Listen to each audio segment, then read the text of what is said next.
متى وقت الدعاء في يوم عرفة؟ من وقت الفجر إلى المغرب، واجتهد خاصة من ظهر يوم عرفة إلى مغرب يوم عرفة. طيب كيف أدعي وكيف أبدأ وش أقول؟ راح أعطيك طرق احرص عليها فهي سبب لاستجابة دعواتك.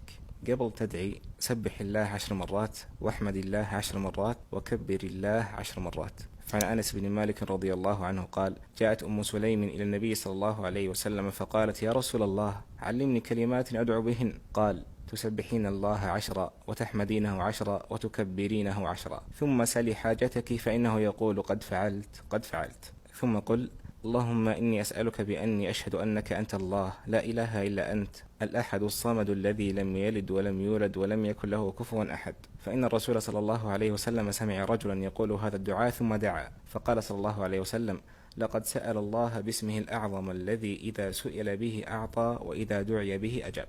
وبعدين ادع بأي شيء أنت به وأي شيء أنت تتمناه، وحاول بعد ما تخلص كل مسألة تقول يا حي يا قيوم. يعني مثلا تقول: يا رب أبي الشيء الفلاني يا حي يا قيوم، وتوسل إلى الله بأسمائه الحسنى. يعني مثل تقول: يا رحمن ارحمني، يا رزاق ارزقني، يا عفو واعف عني. فهذا بعد من أسباب استجابة الدعاء. طيب أنا ما أعرف أدعي أو أخاف أنسى شيء، ما في معنى ترى أنك تكتب ورقة خارجية أو حتى بالجوال، أو حتى لو تكتب أدعية الرسول صلى الله عليه وسلم، لأنها من أسباب استجابة الدعاء، وكلمات بسيطة لكنها تشمل الدنيا والآخرة، وهذا البعض منها.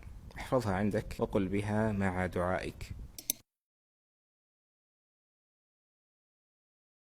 خلاصة الكلام: قبل الدعاء سبح الله 10، واحمده 10، وكبره 10، ثم قل: اللهم نسألك بأني أشهد أنك أنت الله لا إله إلا أنت الأحد الصمد الذي لم يلد ولم يولد ولم يكن له كفوا أحد.